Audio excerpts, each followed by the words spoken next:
Menjelang libur Natal dan Tahun Baru 2022, pengelola jalan tol di Jawa Tengah berlakukan kontraflow dan buka tutup. Puluhan keluarga di Brebes, Jawa Tengah lakukan pindah massal ke Rusunawa.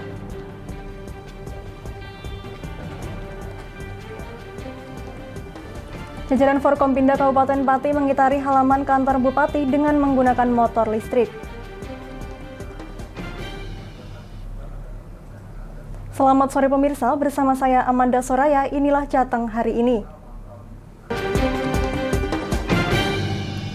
Puluhan keluarga terdampak banjirop di Kabupaten Brebes, Jawa Tengah melakukan pindah massal ke rumah yang baru, yakni di Rumah Susun Sederhana Sewa atau Rusunawa yang baru selesai dalam pembangunannya.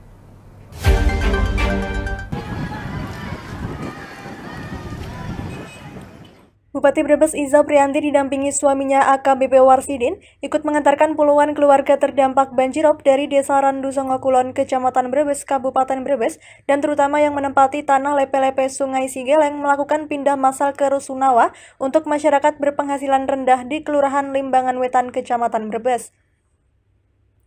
Bupati Brebes Iza Priyanti mengatakan Rusunawa ini memiliki 44 unit kamar dengan fasilitas yang lengkap. Dalam tiap kamar sudah dilengkapi dengan meja kursi di ruang tamu, ada 2 kamar tidur yang sudah dilengkapi dengan tempat tidurnya dan lemari pakaian, kamar mandi, dapur, dan tempat mencuci, 1 kamar berukuran 6 x 6 meter atau setara dengan perumahan tipe 36. Rusunawa ini dilengkapi juga dengan berbagai fasilitas umum seperti musola, ruang serbaguna untuk rapat dan hajatan, serta tempat bermain anak-anak. Mereka mendapat prioritas dari pemerintah Kabupaten Brebes karena rumahnya yang selalu terendam banjirop dan menempati lepe-lepe atau bantaran Sungai Sigeleng, sehingga dengan pindahnya mereka maka tidak akan terdampak banjirop lagi. Jika warga yang menempati bantaran Sungai Sigeleng ini sudah pindah semua, maka pemerintah Kabupaten Brebes akan segera melakukan normalisasi sungai yang sering meluap ini. Kami atas nama pemerintah menyampaikan terima kasih yang sangat besar kepada Kementerian PUPR yang memberikan Rusunawa untuk masyarakat Brebes, di mana ini memang ditempati bagi warga kita yang tinggal di lepe-lepe Sungai Sigeleng, di mana setiap tahun banjirop dan rumahnya selalu menaruh. Sehingga sekarang Rusunawanya sudah siap, sudah jadi, kita pindahan, kita boyongan, mereka menempati mulai malam ini. Kepala Dinas Perumahan Rakyat dan Kawasan Pemukiman Kabupaten Brebes Sutrisno menyampaikan Rusunawa terdiri dari 3 lantai. Untuk lantai 1 biaya sewa Rp155.000, lantai 2 Rp90.000, dan lantai ketiga hanya dikenakan Rp75.000 per bulan. Untuk bulan pertama, penyewa mendapatkan subsidi 50% subsidi dari pemerintah Kabupaten Brebes. Warga yang menyewa dibatasi dapat menempati Rusunawa selama 3 tahun. Jika belum bisa membeli rumah sendiri, maka bisa meminta perpanjangan sewa selama 3 tahun lagi. Warga yang melakukan oper kontrak ke orang lain akan dikenakan sanksi, yaitu dikeluarkan dari Rusunawa. Insya Allah waktu jangka 3 tahun, kemudian 3 tahun dan 6 tahun, insya Allah mungkin ya masyarakat yang menempati di sini otomatis berpikir bagaimana caranya untuk bisa punya rumah sendiri. Sementara Sukaini, salah satu warga yang akan menempati salah satu kamar di Rusunawa, merasa senang sekali karena bangunan rumahnya sangat mewah dan fasilitasnya sudah lengkap, namun bayar sewanya yang murah sangat terjangkau untuk masyarakat yang berpenghasilan rendah. Tak lupa juga mengucapkan terima kasih kepada Bupati Brebes Iza Priyanti yang telah menyediakan tempat tinggal yang mewah menurut dirinya. Tempat duduknya enak, kamar mandinya, tempat tidurnya semuanya pokoknya memuaskan lah. Berarti perabotnya udah lengkap? Udah lengkap, tinggal bawa batas sama pakaian udah. Iya. Nggak susah-susah, tinggal usah bawa perabotan. Pokoknya enak lah, tinggal memasuki aja. Rumah susun sederhana sewa ini dibangun sejak tahun 2020, adapun Rusunawa dibangun menggunakan alokasi anggaran dari Kementerian Pekerjaan Umum dan Perumahan Rakyat mencapai Rp20 miliar. Dari Brebes, Gus Fadilah, Lingkar TV, melaporkan. Sejumlah titik ruas jalan desa sekitar proyek strategis nasional kawasan industri terpadu Batang, Jawa Tengah saat ini kondisinya rusak parah bak lahan pertanian. Banyak kubangan air dan becek manakala turun hujan dan berdebu bila cuaca panas. Seperti Inilah kondisi jalan kabupaten yang kondisinya sangat memprihatinkan. Jalan rusak, berlubang, dan banyak terdapat genangan air serta lumpur yang mengakibatkan para warga yang tengah melintasi mengalami kesulitan, khususnya para pengendara sepeda motor. Jalan setingkat kabupaten yang menghubungkan dua kecamatan tersebut sebagian besar rusak, khususnya dari ruas Plelen Gringsing hingga ke Dabung Banyu Putih rusak. Memang terdapat sebagian kecil ada penambalan dan perbaikan. Selain itu, jalan antara Desa Ketanggan Gringsing menuju ke Dusun Pelabuhan akibat mobilitas kendaraan berukuran besar yang tinggi kerap melintas untuk kegiatan proyek strategis nasional juga rusak parah seperti lahan pertanian yang tengah dibajak. Kedalaman lumpur tanah setidaknya mencapai sekitar 30 cm. Seperti yang dikeluhkan oleh Kasturi dan Darwoto warga setempat yang setiap hari melintasi jalan tersebut, saat ini sangat menyusahkan warga. Kerusakan semakin parah bila hujan turun mengakibatkan genangan air di jalan yang rusak dan lumpur yang dalam. Sulit gak lewatnya, Pak? Sampai pernah jatuh? Ya, pernah. Belum ada perbaikan, Pak? Harapannya gimana? Ya, harapannya ya mohon Segera perbaiki. kalau ada kerusakan ya harus dikasih pertolongan, jalan lintas gimana untuk kampung lah. Sementara itu, pihak pemerintah desa dalam hal ini Kepala Desa maupun BPD Desa Ketanggan saat dihubungi mengaku sudah berusaha koordinasi ke pihak manajemen KITB, namun belum ada respon yang berarti sebagaimana diharapkan warga. Sudah setahun ini masyarakat di 4 desa yakni Kedawung, Kecamatan Banyu Putih, serta Ketanggan, Sawangan, dan Desa Plelen merasakan dampak lingkungan yang kurang sehat yang disebabkan kerusakan jalan yang semakin parah. Dari Batang, Ahmad Revaldi Krisna, Lingkar TV, melaporkan. Jangan kemana-mana pemirsa, tetap bersama kami di Jateng hari ini.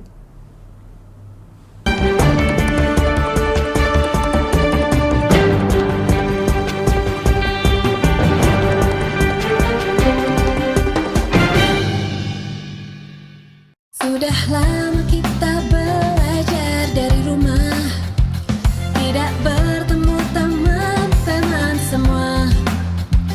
Biasanya kita belajar bersama, penuh dengan suasana riang. Kangen teman-teman semua yang selalu di hati. Kini tiba saatnya belajar tatap muka, terbatas dan juga aman. Atas izin orang tua kita bertemu lagi, ingatlah hari ini. Etika baku bersih, cek suhu jangan lupa, cuci tangan dahulu, jaga jarak selalu, pakai maskermu. Kombinasi pembelajaran berkualitas yang aman juga nyaman bikin orang tua makin tenang. Anak papa. Surprise. Makasih sayang. Seneng banget.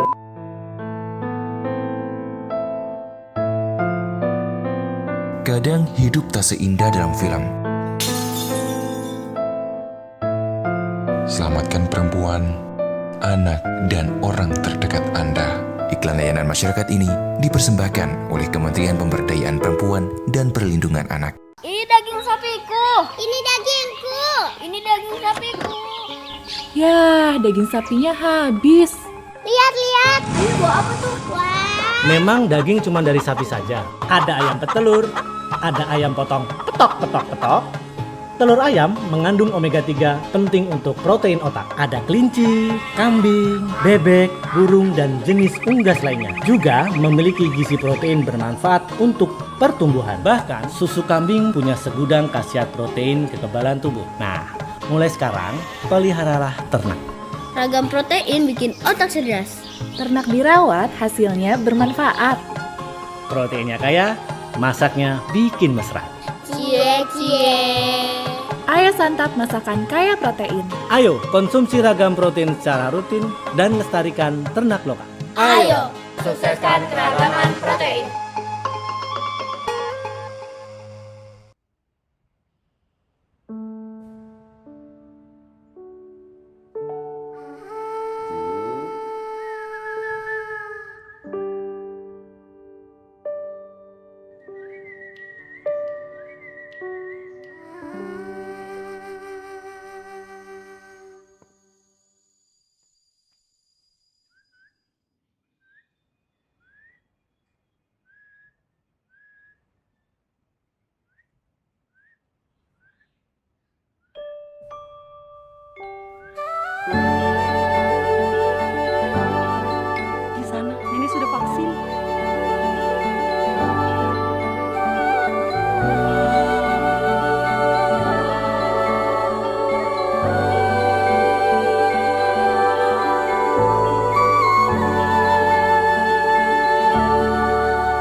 Sejumlah persiapan dilakukan oleh pengelola jalan tol di Jawa Tengah.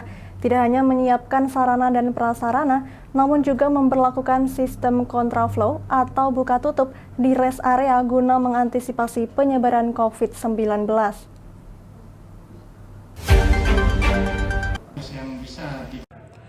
Sejumlah kesiapan dilakukan pengelola jalan tol di Jawa Tengah dalam mengatur mobilitas warga pada libur Natal dan Tahun Baru pada 24 Desember hingga 2 Januari mendatang. Persiapan ini dilakukan di lapangan kantor Jasa Marga Gerbang Tol Kali Kangkung, Kota Semarang, Rabu pagi. Seluruh petugas mulai dari anggota medis kesehatan, tim rescue, hingga polisi jalan raya disiagakan dan dicek segala persiapannya mulai kondisi peralatan hingga mobil yang digunakan. Terkait rencana penerapan ganjil genap dan penyekatan, pihak operator jalan tol di Jawa Tengah telah menyiapkan sarana dan prasarana secara maksimal dan menunggu instruksi dari pemerintah pusat. Pembatasan pengunjung di rest area juga akan dilakukan pihak operator jalan tol dengan memberlakukan sistem kontraflow atau buka tutup. Kami sebagai operator jalan tol dalam rangka Natal dan Tahun Baru akan menyiapkan semua fasilitas sarana prasarana semaksimal mungkin. Apapun skenario dari pemerintah, baik itu ganjil genap, penyekatan, atau apapun, tapi kami secara operasional akan dilakukan secara full dengan kapasitas yang penuh. Mengantisipasi terjadinya kecelakaan di jalan tol, para pengguna jalan diimbau untuk berhati-hati dan mematuhi aturan terutama pada musim penghujan seperti saat ini. Sejumlah persiapan ini tentunya harus didukung juga kepatuhan masyarakat dalam menaati aturan, utamanya kesadaran untuk selalu mematuhi protokol kesehatan. Jangan sampai usai libur Natal Tahun Baru muncul klaster penyebaran COVID-19. Dari Semarang, Henufan, Lingkar TV melaporkan. Pembatasan mobilitas menjelang libur Natal dan Tahun Baru 2022 dilakukan guna mengurangi penyebaran virus COVID-19. Selama masa libur Nataru 2022, Polda Jawa Tengah tidak melakukan penyekatan jalan, namun akan mengaktifkan checkpoint atau pos PPKM Mikro.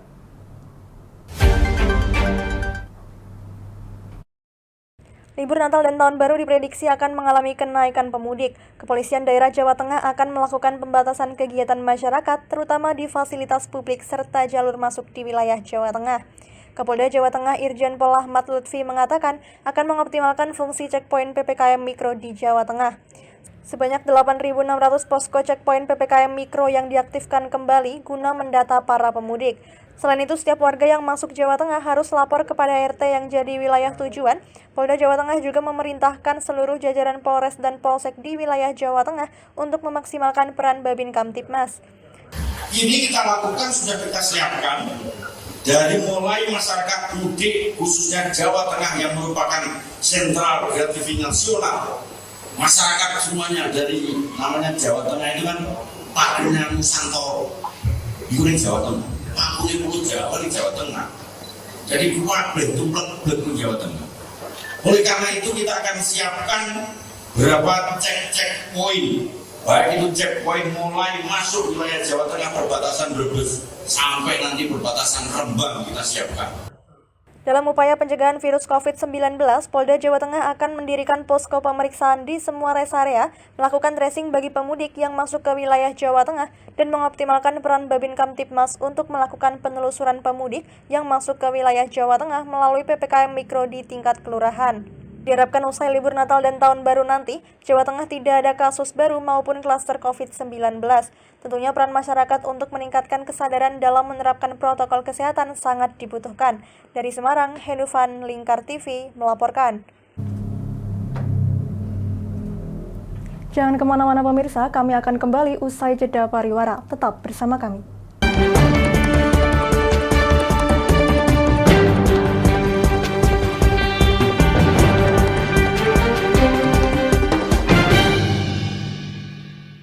Sudah lama kita belajar dari rumah, tidak bertemu teman-teman semua.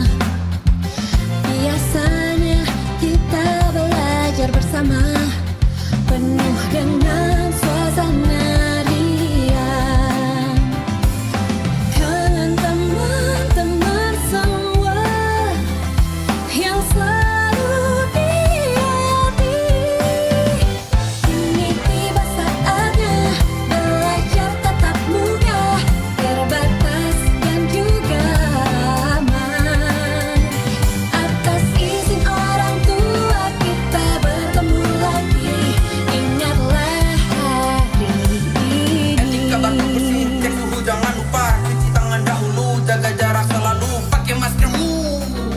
Kombinasi pembelajaran berkualitas yang aman juga nyaman bikin orang tua makin tenang.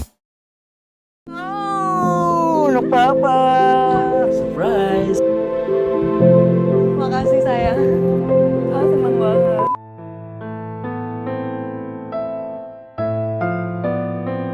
Kadang hidup tak seindah dalam film. Selamatkan perempuan, anak, dan orang terdekat Anda. Iklan layanan masyarakat ini dipersembahkan oleh Kementerian Pemberdayaan Perempuan dan Perlindungan Anak. Ini daging sapiku. Ini dagingku. Ini daging sapiku. Yah, daging sapinya habis. Lihat. Ini buah apa tuh? Wah. Memang daging cuma dari sapi saja. Ada ayam petelur, ada ayam potong petok. Telur ayam mengandung omega 3 penting untuk protein otak. Ada kelinci, kambing, bebek, burung, dan jenis unggas lainnya. Juga memiliki gizi protein bermanfaat untuk pertumbuhan. Bahkan susu kambing punya segudang khasiat protein kekebalan tubuh. Nah, mulai sekarang peliharalah ternak. Ragam protein bikin otak cerdas. Ternak dirawat, hasilnya bermanfaat. Proteinnya kaya, masaknya bikin mesra. Cie. Ayo santap masakan kaya protein. Ayo konsumsi ragam protein secara rutin dan lestarikan ternak lokal. Ayo, sukseskan keragaman protein.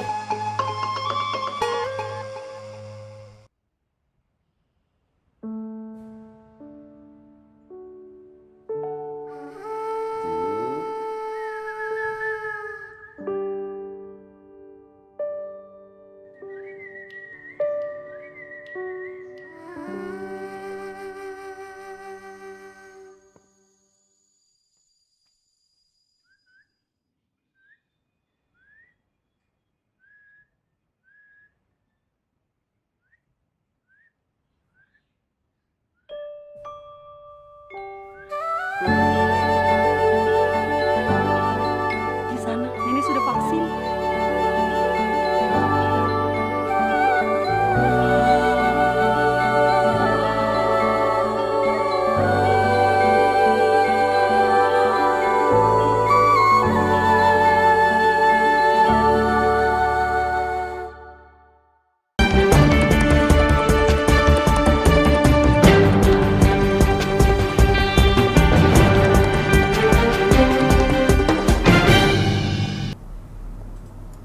Polemik terkait dugaan penyelewengan dana BUMDesma terus berlanjut. Saat ini pihak Kejaripati sedang melakukan proses pengumpulan data hingga 1 bulan ke depan.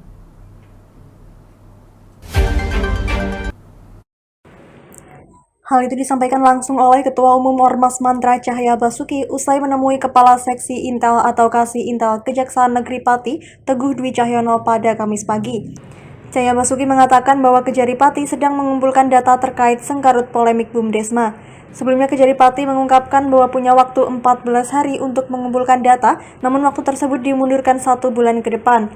Cahaya Basuki juga menambahkan bahwa tidak banyak yang dapat disampaikan oleh Kejaripati terkait polemik BUMDesma. Disampaikan kepada Cahaya Basuki, Kasih Intel Kejaripati Teguh Dwi Cahyono mengungkapkan bahwa Kejaripati menargetkan sampai dengan akhir tahun untuk mengumpulkan data terkait sengkarut polemik BUMDesma. Hari ini sesuai dengan hari anti korupsi, kita mendatangi kejaksaan terkait BUMDesma. Mewakili Pak Kasih Intel, Pak Teguh menyampaikan bahwa masih dalam proses pengumpulan data. Jadi nggak terlalu banyak yang bisa disampaikan oleh beliau, tapi beliau menyampaikan targetnya adalah akhir tahun. Akhir tahun data bisa maksimal 100%, awal tahun nanti akan dibuka oleh kejaksaan, dipublikasikan. Itu suatu target. Karena beliau sendiri sudah beberapa hari ini juga ikut Bintek, jadi nggak bisa juga waktunya fokus ke situ.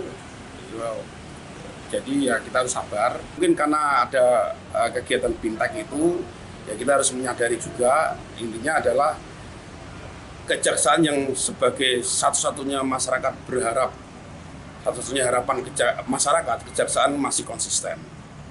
Artinya masalah ini akan diselesaikan tuntas sesuai janjinya mereka.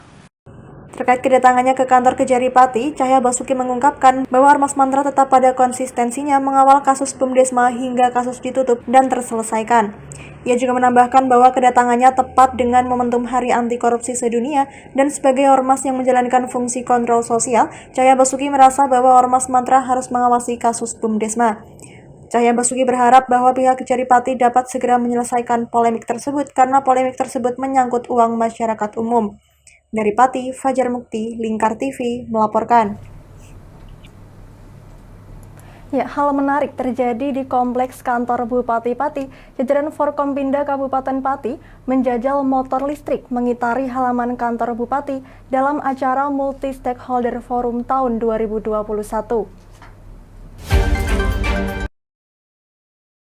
Dipimpin langsung oleh Wakil Bupati Pati Saiful Arifin, jajaran Forkompinda Kabupaten Pati menjajal motor listrik dalam acara Multi Stakeholder Forum tahun 2021 yang diprakarsai oleh PT PLN Persero Unit Pelaksana Pelayanan Pelanggan atau UP3 Kudus. Acara Multi Stakeholder Forum tahun 2021 ini digelar pada Kamis 9 Desember pagi di Pendopo Kabupaten Pati. Turut hadir Bupati Pati Haryanto, Wakil Bupati Pati Saiful Arifin, serta jajaran Forkompinda Kabupaten Pati. Pada acara tersebut dikatakan manajer PLN UP3 Kudus Darmadi sebagai momentum pengenalan motor maupun sepeda listrik kepada jajaran Forkompinda Kabupaten Pati. Di forum-forum seperti ini dengan Pemda dan stakeholder kami mencoba mengenalkan motor listrik, sepeda listrik. Nah, harapan kami ke depan, kenapa motor listrik? Yang pertama pasti lebih hemat, ya pasti lebih hemat. Kalau mobil itu satu kWh itu kan bisa menempuh jarak sekitar 15 kilo, 10 sampai 15 kilo dengan rupiah yang tentunya lebih murah daripada bensin kan gitu. Nah, kemudian ramah lingkungan, tentunya tidak berasap dan sebagainya. Ya, dan tentunya ke depan mungkin akan kita dorong lebih banyak lagi untuk penggunaan itu. Dan memang saat ini kendalanya terkait dengan pengisian dan baterai. Oleh karena itu kami mohon dukungan dari masyarakat, stakeholder, dan pemerintah daerah bagaimana untuk menyediakan infrastruktur ini sehingga ke depan motor listrik, mobil listrik bisa lebih nyaman, aman, dan fleksibel dipakai oleh masyarakat. Sementara itu, Bupati Pati Haryanto yang juga hadir dalam acara Multi Stakeholder Forum di Pendopo Kabupaten Pati menyampaikan bahwa pemerintah daerah dan PLN merupakan stakeholder yang saling membutuhkan. Bupati Haryanto juga menambahkan bahwa energi listrik di Kabupaten Pati sangat mencukupi, bahkan menurutnya energi listrik di Pati mencukupi bila mana ada investor yang ingin mendirikan perusahaan di Kabupaten Pati. Ini dilakukan dalam upaya kita saling membutuhkan.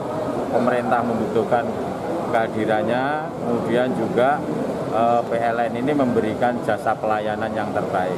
Dan alhamdulillah untuk di Kabupaten Pati ini kebutuhan energi listrik masih cukup. Andai kata ada investor yang masuk di Pati, itu kebutuhannya masih bisa tercukupi. Karena kalau ada investasi itu kan tidak hanya pada UMK-nya rendah, hanya harga tanahnya rendah, tapi juga kebutuhan listrik. Kalau kebutuhan listriknya tidak tercukupi, itu akan terganggu dengan produksi nantinya. Manajer PLN UP3 Kudus Darmadi mengungkapkan bahwa transportasi listrik seperti mobil, motor, maupun sepeda listrik merupakan transportasi masa depan yang mempunyai keunggulan lebih murah sekaligus ramah lingkungan. Dalam kesempatannya, Darmadi juga meminta kepada pemerintah daerah untuk mendukung infrastruktur pengisian baterai agar penggunaan mobil atau motor listrik akan semakin nyaman dan aman. Dari Pati, Fajar Mukti, Lingkar TV melaporkan. Ya, berita tadi sekaligus menutup perjumpaan kita kali ini. Terus saksikan Jateng hari ini setiap pukul 17 waktu Indonesia Barat hanya di Lingkar TV. Akhirnya saya Amanda Soraya mewakili seluruh kerabat kerja yang bertugas pamit dari hadapan Anda. Terima kasih dan sampai jumpa.